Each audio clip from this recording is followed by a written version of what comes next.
Bueno, muy bien, Dios me lo bendiga a cada uno de ustedes. Qué alegría el poder estar compartiendo con ustedes en este nuevo día.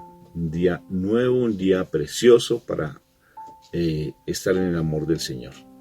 ¿Quién más que darle gracias a mi papá Dios por este amanecer?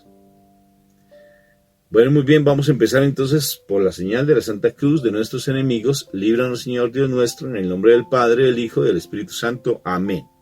Papá Dios, te doy gracias por este nuevo amanecer, por este nuevo día hermoso que tú nos das, porque siempre hoy das esa oportunidad de tú glorificarte en nuestras vidas, dar la oportunidad de nosotros de ser en ti.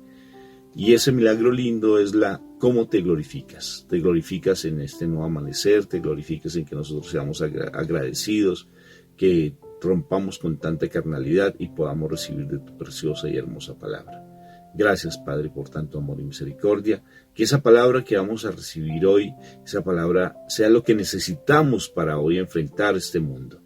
Porque todos los días siempre hay una guerra, hay una lucha. Pero esa lucha es linda cuando estamos en ti. Esa lucha, como dijo Pablo, esa es la buena batalla, es la buena carrera. Y por eso queremos recibir de tu palabra. Háblanos hoy y que esa palabra nos enseñe bastantes cosas lindas. Y no solamente que la escuchemos, sino que la dejemos allí atesorada en nuestro corazón y la pongamos por obra. Gracias, Papito Dios. Amén, amén y amén. Amén. Bueno, buenos días. Hoy tenemos al Evangelio de San Lucas. Otra vez vamos al capítulo 13, adelantando al versículo 10 al 17. Una vez, en el día de reposo, Jesús se había puesto a enseñar en una sinagoga, y había allí una mujer que estaba enferma desde hacía 18 años. Un espíritu maligno la había dejado jorobada y no podía enderezarse para nada. Cuando Jesús la vio, la llamó y le dijo: «Mujer, ya estás libre de tu enfermedad». Entonces puso las manos sobre ella, y al momento la mujer se enderezó y comenzó a hablar a Dios. Pero el jefe de la sinagoga se enojó porque Jesús la había sanado en el día de reposo y dijo a la gente: «Hay 6 días para trabajar, vengan en esos días a ser sanados y no en el día de reposo». El Señor le contestó: «Hipócritas, ¿no desata cualquiera de ustedes su buey o su burro en día de reposo para llevarlo a tomar agua? Pues a esta mujer, que es descendiente de Abraham y que Satanás tenía atada con esta enfermedad desde hace 18 años, ¿acaso no se la debía desatar en el día de reposo?». Cuando Jesús dijo esto, sus enemigos quedaron avergonzados, pero toda la gente se alegraba al ver las grandes cosas que él hacía. Palabra de Dios. Te alabamos a ti, Señor.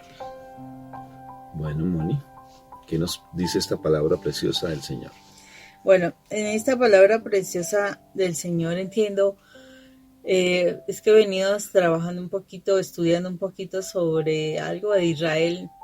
Pues no sé si tenga chance de ir alguna vez a Israel, pero me ha llamado la atención y he estado mirando varios cursos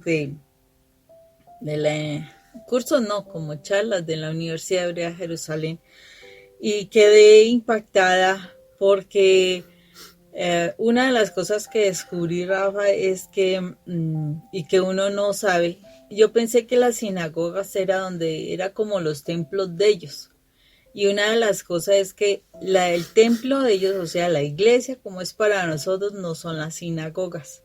Las sinagogas eran espacios donde ellos iban a estudiar, donde ellos enseñaban, donde ellos podían, o sea, era una parte donde ellos analizaban, reflexionaban, en fin, era un sitio de enseñanza. Y tanto así que hay un pasaje no recuerdo si en Timoteo, creo, no estoy muy segura, donde habla de que ellos iban allí a la sinagoga, alguien proclamaba la palabra y por cada 10 personas había una persona a quien ellos le podían preguntar aquellos que él les iba explicando sus inquietudes. Entonces, precisamente aquí se está confirmando esa situación de que en la sinagoga ellos estudiaban la palabra. Ellos reflexionaban, ellos hacían preguntas, ellos crecían en la palabra. Por eso es que en las sinagogas las mujeres estaban atrás, ¿sí? Porque se supone el conocimiento era para los hombres. Es una situación particular. Entonces, interesante. Entonces está Jesús enseñando y él lo dice la palabra. En la sinagoga, cuando aparece una mujer, y él la llama, o sea, él la vio de atrás, ¿sí? Y él la llamó y le dice que es sana. Entonces, ahí es cuando el jefe, por eso es entendible, porque él es el jefe de la sinagoga y no, o sea, no como para nosotros los sacerdotes, el obispo, no. El jefe de la sinagoga se molestó porque la haya sanado el día sábado, día de descanso. Entonces, ese es uno de los puntos interesantes de este evangelio. Pero entonces también me deja pensando eso de que había una mujer enferma desde hacía 18 años. ¿Con cuántos años tienes tú el problema? ¿Cuántos años? Si se acuerdan del testimonio de nosotros, Rafa dice, no, que 15 años, y decía un poquito más. 15 años y un día. Y eran 15 años más 5 años más donde no conocíamos del Señor. Entonces fueron 15 años de enfermedad, por decirlo así. Eso es 15 años, el problema que uno tiene, la dificultad, los dolores, los llantos, las aflicciones, las deudas, en fin, son muchos años. O sea, el Señor ve que hay problemas en las personas de mucho año y además una situación bien particular. 18 años significa que esa niña, esa persona, esa mujer no salió con ese problema de la joroba. Esa joroba le salió después, ¿sí? O sea, ella se volvió jorobada después. O sea, porque ya se suponía una mujer que estaba allí en la sinagoga, significa que ella era mayor. O sea, no necesariamente tenía 18 años de vida. Tenía más años de vida. Entonces, él la ve que ella es una situación, es una enfermedad que viene por una causa espiritual, que eso es lo particular, que es una causa espiritual. Entonces ella venía con esa carga de esa joroba. Y él ve algo, o sea, cómo relaciona la palabra que dice: lo que atéis en el cielo será atado en la tierra, y lo que desatéis en el cielo será desatado en la tierra. Y él desata a esa mujer. Estaba atada esa mujer con ese espíritu de maldad, con esa carga que la enfermaba, que la tenía jibada, jorobada, y la desata de esa situación de ese espíritu que era la joroba. Interesante, o sea, uno no se imagina que una joroba puede ser situación de espiritual, pero en este caso Jesús lo deja muy en claro de que era un espíritu que la tenía jorobada y la desató. Pero entonces, o sea, hay muchos elementos en este pasaje porque se encuentra la situación de que como el jefe, y me supongo que muchos, aunque no todos, porque ahí lo expresa, se enojaron que porque el día sábado, o sea, el cumplir la norma, es que no se puede romper la norma, se tiene que hacer esto, no se puede hacer otra cosa diferente, o sea, se tienen que orar dentro de las situaciones. Y hasta el Señor dice: si ustedes quieren venir a que los sanen, vengan otro día muy diferente y no vengan los sábados, porque la norma dice que tenemos que descansar. Pero el Señor allí está mostrando que si es una situación espiritual, uno tiene que tener misericordia. Ellos lo hacen con un animalito que se está ahorcando por su lazo. ¿Cómo no hacerlo con una persona que se que se está ahogando con sus dificultades, con sus problemas. Y por eso es que es tan importante que nosotros tengamos misericordia en el corazón. Si nos ubicamos a los diferentes personajes, que seamos nosotros una persona allí. Bueno, interesante el tema del templo y la sinagoga, no lo sabíamos, y qué lindo. Y es real. Me puse ahorita, mientras tú hablabas ahí, a chismosear el internet a San Google, y sí es cierto. No sabía que la sinagoga era un sitio en las épocas de Jesús. Actualmente, pues bueno, pues la sinagoga ya tiene un carácter más de templo, pero en la época de Jesús era un sitio para estudiar la palabra y para discutir la palabra. Qué interesante. Y el templo, pues era el templo de Jerusalén, entonces por eso ellos peregrinaban al templo de Jerusalén, y era para ellos sagrado porque allí estaba el Santo Santorum, no estaba dentro de la sinagoga, el Santo Santorum estaba en el templo. Oh, qué interesante. Siempre yo consideré que el templo era las sinagogas. Mira, bueno, ya nos quitamos una venda del conocimiento. Bueno, ubiquemos en los personajes. Digamos que nosotros seamos, supongamos, ¿sí?, que nosotros somos de esos hipócritas. ¿Cómo las características actuales de una persona que piensa que solamente son los que la época de Jesús? No. Los religiosos, Moni. Aquellos religiosos que alguien plantea algo de pronto que puede ser una inspiración, pero el otro dice, no, tiene que ser así. Y no, estás equivocado. Se tiene que ser de esta manera. Se tiene que orar así. Si usted ora de esa manera. Y caemos con mucha sutileza, caemos en la religiosidad. La espiritualidad es muy diferente que la religiosidad, muy diferente. La religiosidad se deja llevar por el espíritu, ¿no? Es el que ora en espíritu y en verdad, el que ora allí. La religiosidad es como la samaritana. Vamos a orar allí donde todos nuestros antepasados han orado, ¿sí? En el pozo de Jacob. En el pozo de Jacob, pero realmente la espiritualidad es lo que tenemos que llegar. ¿Cómo se hace un rosario, por ejemplo, orado y espiritualmente? O sea, cotorreadito religioso. 40 minutos. No, 45 es el tiempo normal. 40 minutos ya tenemos un poquitico de afán, ¿sí? 30 minutos, tenemos...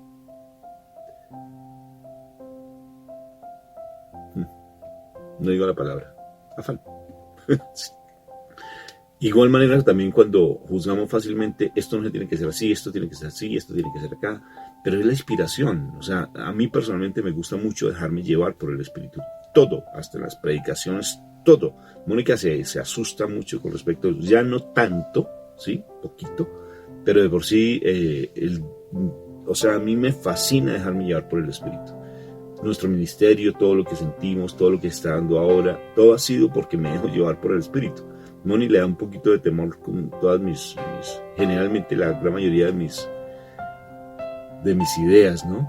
¿Por qué? Porque a veces son muy locas, ¿sí? Por ejemplo, voy a hacer tal cosa, la voy a hacer, ya la estoy construyendo, ¿sí? Pero de por sí, uno ser religioso es lo que más acaba con el espíritu, Moni, ¿no crees? Eso por un lado, y uno fácilmente entra a juzgar, a criticar a los sacerdotes, al Papa.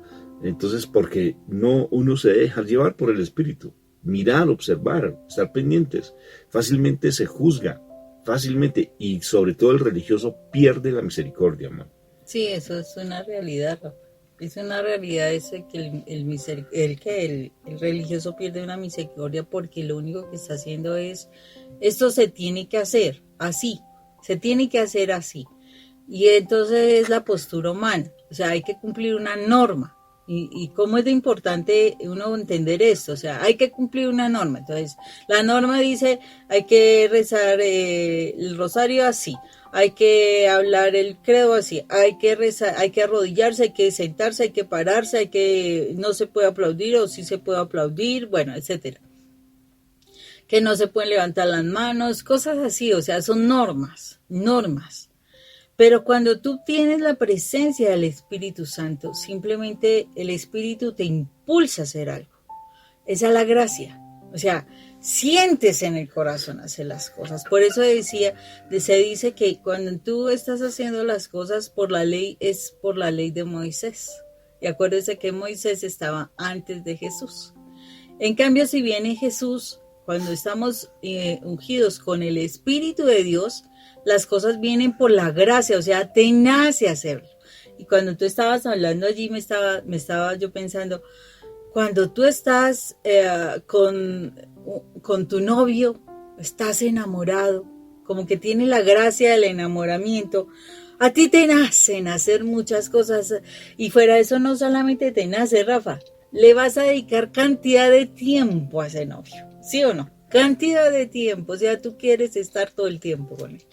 Pero cuando estás con ese novio que no quieres para nada, te sientes obligado, te sientes con ganas de no estar, terminar rápido la conversación, mirar a ver cómo le haces el quite, porque no te sientes gusto. Entonces es un cumplir porque es tu novio, pero en la realidad es algo que tú no quieres hacer, entonces estás mintiendo en tu corazón lo que estás haciendo. Entonces, fíjate lo interesante de ese aspecto, ¿no es cierto? Ahora, no seamos extremistas. No estoy diciendo que ya en todo debemos dejarnos llevar por el Espíritu. Entonces, acabemos con los cultos como acabemos con la Eucaristía, ¿sí? Ya, porque Rafa entonces dijo, no hay que ser extremistas. Solamente que de igual manera dejémonos llevar por el Espíritu. O sea, sintamos, experimentemos, ¿sí? Si alguien quiso hacer algo precioso, que sea desde la palabra, ¿no? Fundamentado en la palabra, porque es que a veces no nos dejamos llevar por el Espíritu, nos dejamos dejar por el maligno en ocasiones y fácilmente perdemos la calidad. Eso es una, ¿no es cierto? Lo otro, la jorobada. Pongamos el papel de la jorobada, ¿sí? Interesante, ¿sí? A veces creemos que fue una malformación genética. Actualmente se pensaría eso, se hace una operación, se le colocan tornillos, se le colocan una cantidad de cosas en la espalda. Se tortura más a la persona. Sí, y era un espíritu. Actualmente ustedes creen que un médico, perdón con mis hermanitos médicos, ¿no? Hablo en general, ¿no? O sea, en la medicina, gracias. En la medicina realmente se tomaría que es un espíritu maligno. Una joroba. La joroba, un espíritu maligno. No creo. Entonces ubiquemos en el papel de la jorobada. Primero, persistente. Mujer que busca de Dios. Mujer que no importa que la rechacen. Mujer que a pesar de su malformación no pidió ser sanada, sino que por la misericordia de mi Jesús la vio con su insistencia. Si no estuviera en la sinagoga, pues se hubiera perdido. Ella estaba en el lugar que tenía que estar en su momento justo, porque todo llega en su momento preciso. Tarde que temprano. Lo importante es que ella era perseverante, Moni. Y perseverante y se encontró con mi Señor Jesucristo. ¿Sí te das cuenta? Y esa joroba, tal vez no sea por las malas posiciones. Por ejemplo, yo tiendo a caminar ya no soy así erguido. Antes era así todo el lempo de hombre, decimos nosotros. Ustedes se interesaba en conquistar. No, pero ya con sus pectorales como y ya sus músculos. Ya te conquisté, entonces ya no necesito más, ya la tengo asegurada, entonces ya eso es lo que uno cree, ¿no? Eso es lo que uno dice. Como dicen en México, se le derritió, se le dañó el lavadero, se le bajó la lavadero. Se me derritió la chocolatina. Decimos en Colombia. Sí, la chocolatina, el pedacito de barra de chocolatico que tiene así los cuadritos. Como de cuadritos. No, pero todavía no. Entonces, ¿qué sucede con la joroba? Son los pesos del tiempo, ¿no es cierto? O sea, las cargas que uno tiene. Y esas cargas que uno tiene, ¿quién se las ha colocado? El mal, ¿sí? Hay una película que es bien interesante, se llama El Camino del Peregrino, ¿qué es que se llama? Pero a mí me gusta más en dibujos animados. Mírenla, El Camino del Peregrino. Son las cargas que uno tiene siempre, que a uno poco a poco lo van jibando, lo van poniendo jorobado. Y es el mal el que le va colocando esas cargas, sentimientos de culpa, dolor, angustia, amargura, resentimiento, a los hijos, cosas. Cantidad de palabras que uno va profesando y expresando constantemente. O sea, una cantidad de cosas que a uno lo van volviendo jorobado. ¿Por qué? Porque la estructura física del cuerpo, el esqueleto es básicamente las columnas del cuerpo. La columna es lo que a uno lo sostiene. Veía, en algún momento escuchaba, estudiaba sobre situaciones muy complejas. Hay niños que prácticamente nacen sin columna vertebral o es muy frágil la columna, de pronto mi hermanito del médico, no sé, yo nunca había escuchado eso, y los tenían como como en un costalito para que no se cayera. O sea, me impresionó mucho esa malformación, sí, increíble, o sea, impresionante. O sea, no tenía prácticamente como su estructura, sí. O hay personas muy frágiles con respecto a los huesos, la osteoporosis, pero hay una enfermedad, no conozco, pero de por sí es muy frágil. Ahora imagínate tú con el peso. Tú naces bien, pero necesariamente ya empiezas a cargar, pues el cuerpo se va deteriorando de una manera impresionante, ¿sí? Porque carga. Ahora son demonios, sea por uno, sea por otro. Pero interesante cómo el Señor dice, libramos. ¿Qué ibas a decir, Moni? Ay, no, que no se te vaya. Bueno, la idea es que es necesario que nosotros realmente estemos en la presencia de Dios, porque si no seremos unos hipócritas, y eso me parece tremendo. O sea, es tremendo como el Señor nos dice precisamente, y cuando nosotros nos volvemos así, que nos parecemos santos y que nos preocupa que los demás hagan las cosas como se han establecido, el Señor nos identifica como hipócritas, o sea, no estamos haciendo las cosas de corazón, sino solamente de labios para afuera, y eso el Señor lo ve. Y es necesario que nosotros nos demos cuenta de esa situación nuestra, aparte de que queremos encontrar respuesta a nuestras enfermedades, y no solamente son las físicas, sino son muchas enfermedades que tenemos, espirituales, del alma, de la mente. Gracias porque también, por ejemplo, esas enfermedades así el Señor las va a sanar, porque no solamente la palabra nos está hablando de una joroba, que es una situación física, sino que también nos habló en algún momento el caso del niño epiléptico, ¿cierto? O sea, que es otra enfermedad que se trabaja con medicamentos y resulta que es una situación espiritual también, que el Señor ahí deja muy en claro que fue una situación espiritual. El niño que cae, que grita, que grita, que cae, que echa espuma por la boca, que a veces casi se muere, bueno, etcétera. O sea, es también una situación de epilepsia que también el Señor la deja en manifiesto y que es algo espiritual. ¿Y cuántas personas están en los manicomios, en los sanatorios? En los sanatorios, ¿cuántas personas no están de pronto allí? Y realmente son cuestiones espirituales. Muchas enfermedades, no vamos a decir todas, pero tienen de por sí un componente espiritual, muchas. ¿Sí? De por sí, como es de importante uno buscar de Dios, ir a la sinagoga, o sea, y la sinagoga, otra vez volvemos al punto, donde se estudia. Si te das cuenta, mira lo interesante. Y qué pena que nos pasemos un poquito, porque eso está espectacular, Moni. Ir a la sinagoga en los tiempos de Jesús era ir a estudiar la palabra. Perfectamente ellos simplemente pudieron ir las mujeres al templo y estar en el templo rezando, orando, haciendo lo que correspondía al sacrificio con las palomas o con lo que sea. Sí, pero fíjate que ella quiere ir a escuchar la palabra, quiere nutrirse la palabra. Si era una sinagoga para estudiar, imagínate, el privilegio solamente era para los hombres. Uh-huh. O sea que si era persistente, ella quería aprender, Moni, ella perfectamente pudo haberse quedado en la casa porque no tenía obligación de ir. Los hombres sí tenían obligación. Pero ella, a propósito, yo no sé si a las mujeres se les presentaba a los 12 años, como a los siempre he escuchado la referencia, y es una tareita, sí, si a las mujeres se les presentaba a los 12 años o eran solamente los hombres. Bueno, ahí me queda la duda. Y la voy a estudiar, Moni, porque me llama mucho la atención. Sí, porque la mujer era muy en segundo plano. Sí, un objeto, o sea, ahí simplemente para servir.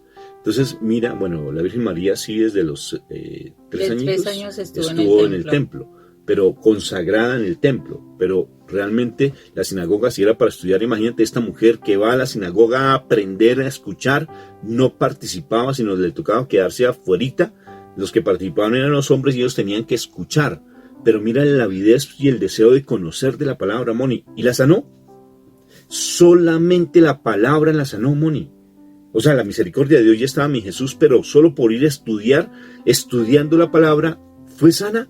Es que la palabra nos fue liberada. Sí. Conoceréis la verdad y la verdad os hará libres. Que Dios me los bendiga. Que tengan príncipes y día. princesas de Papito Dios. A estudiar la palabra.